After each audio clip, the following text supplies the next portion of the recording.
Hello friends, ఈరోజు మనం రాష్ట్రంలోని నిరుద్యోగ యువతకు మరియు అర్హత కలిగిన వ్యక్తులకు ఎంతో ముఖ్యమైన కౌశలం సర్వేకి సంబంధించిన తాజా అప్డేట్ గురించి మాట్లాడుకుందాం. ఇది కేవలం డేటా సేకరణ కార్యక్రమం కాదు, భవిష్యత్తు ఉద్యోగ అవకాశాలకు వేదిక. దయచేసి పూర్తి వివరాల కోసం వీడియోను చివరి వరకు చూడండి. మన ఛానల్ను లైక్ చేయండి, షేర్ చేయండి మరియు సబ్స్క్రైబ్ చేయడం మర్చిపోవద్దు. ప్రస్తుతం ఈ సర్వేను గ్రామ వార్డు సచివాలయాల సిబ్బంది నిర్వహిస్తున్నారు. ప్రధాన లక్ష్యం రాష్ట్రంలోని యువత, నిరుద్యోగులు మరియు అర్హత కలిగిన వ్యక్తుల వివరాలను సేకరించి వారికి సరిపోయే ఉద్యోగ అవకాశాలను కల్పించడం. సేకరించే వివరాలు: వయస్సు, విద్యార్హతలు, పిన్ సంఖ్య, మొబైల్ నంబర్, ఇమెయిల్ ఐడి వంటి ప్రాథమిక సమాచారం. ఉపయోగం: సేకరించిన డేటా ఆధారంగా ప్రభుత్వం, ప్రైవేట్ కంపెనీలు, స్కిల్ డెవలప్మెంట్ కార్యకలాపాలు మరియు ఇతర రంగాలకు అవసరమైన డేటాను పంపుతుంది. ముఖ్యమైన అప్డేట్: ప్రభుత్వ నివేదిక ప్రకారం మొత్తం 27.92 లక్షల మంది అభ్యర్థుల డేటా సచివాలయాలకు పంపబడింది. ఇందులో ఇప్పటివరకు ధృవీకరించబడిన వాలిడేటెడ్ వ్యక్తుల సంఖ్య కేవలం 16.46 లక్షలు మాత్రమే. ఇంకా 11.46 లక్షల మందికి సంబంధించిన ధృవీకరణ వెరిఫికేషన్ పూర్తవలేదు. ఇది అత్యంత ముఖ్యమైన అంశం. డెడ్లైన్: సర్వే గడువు ప్రభుత్వం స్పష్టంగా పేర్కొంది. ఈ సర్వేను అక్టోబర్ 16, 2025 లోపు పూర్తి చేయాలి.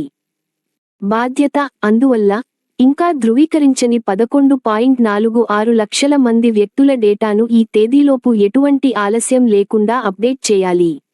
సిబ్బందికి సూచన: సచివాలయ సిబ్బంది ఈ సర్వేను ప్రాధాన్యతగా తీసుకోవాలి. రోజువారీ టార్గెట్ సెట్ చేసుకుని ఎవరి డేటా పెండింగ్లో ఉందో త్వరగా సేకరించాలి.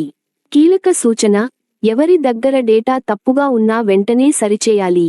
ఫీల్డ్ వెరిఫికేషన్ అవసరమైనప్పుడు సంబంధిత కుటుంబాన్ని సంప్రదించాలి. కొత్త ఆప్షన్లు: కొంతమంది అభ్యర్థులు మరణించిన, డెత్ లేదా ఆసక్తి లేని, నాట్ ఇంటరెస్టెడ్ అని సూచించడానికి కొత్త ఆప్షన్లు యాక్టివ్ చేయబడ్డాయి. తప్పనిసరి ఈకేవైసీ అయితే ఈ ఆప్షన్లను ఉపయోగించే ముందు సచివాలయ సిబ్బంది తప్పనిసరిగా ఆ కుటుంబంలోని ఏదైనా సభ్యుడి నుండి ఈకేవైసీ తీసుకోవాలి. ఇది తప్పనిసరి. దీని ఉద్దేశం, ఈ చర్య వల్ల ప్రభుత్వం డేటాను క్లీన్గా ఉంచగలదు. ఇక ఎవరూ తప్పుడు వివరాలు ఇవ్వకుండా నిజమైన వ్యక్తులు మాత్రమే సర్వేలో భాగమవుతారు. ప్రతి సచివాలయ ఉద్యోగి ఈ మార్గదర్శకాలను పాటించి ప్రతిరోజు ప్రగతి రిపోర్ట్ సమర్పించాలి.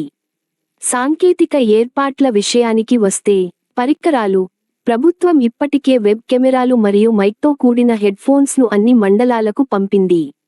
లభ్యత: ఈ పరికరాలు ఇప్పటికే మున్సిపల్ కమిషనర్లు, ఎంపీడీఓల వద్ద అందుబాటులో ఉన్నాయి. తనిఖీ: వారు పరికరాల పనితీరును తప్పనిసరిగా తనిఖీ చేయాలి.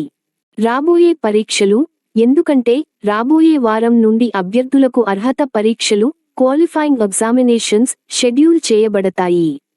ఈ పరీక్షలు ఆన్లైన్, వెబ్ ఆధారంగా నిర్వహించే అవకాశం ఉంది. ఉద్యోగ అవకాశాలు: అర్హత సాధించిన అభ్యర్థుల వివరాలను ఉద్యోగాల కోసం ప్రైవేట్ కంపెనీలకు పంపడం జరుగుతుంది. అంటే ఈ సర్వే ద్వారా నిజంగా ఉద్యోగావకాశాలు లభిస్తున్నాయి. సలహా: మీరు లేదా మీ కుటుంబ సభ్యులు ఐటీఐ, డిప్లొమా, డిగ్రీ లేదా అంతకంటే ఎక్కువ అర్హత కలిగి ఉంటే తప్పనిసరిగా మీ వివరాలు ధృవీకరించబడినట్లు చూసుకోండి. ముఖ్యమైన చిట్కా: మీ సచివాలయం ద్వారా ఈకేవైసీ పూర్తి చేయండి. తద్వారా మీరు రాబోయే అర్హత పరీక్షలు మరియు ఉద్యోగ అవకాశాలకు అర్హత పొందుతారు. ప్రభుత్వ సంకల్పం: ఈ సర్వే రాష్ట్ర యువతకు ఉద్యోగ మార్గాన్ని తెరుస్తుందని ప్రభుత్వం పేర్కొంది. మిత్రులారా, కౌశలం సర్వే అనేది రాష్ట్రంలో నిరుద్యోగం తగ్గించడానికి ప్రభుత్వం చేపట్టిన ఒక ముఖ్యమైన చర్య.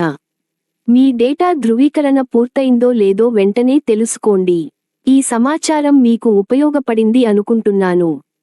దయచేసి ఈ వీడియోను లైక్ చేయండి, మీ ఫ్రెండ్స్ మరియు కుటుంబ సభ్యులతో షేర్ చేయండి, మరియు మరిన్ని ముఖ్యమైన అప్డేట్స్ కోసం మన ఛానల్ను సబ్స్క్రైబ్ చేయడం మర్చిపోవద్దు.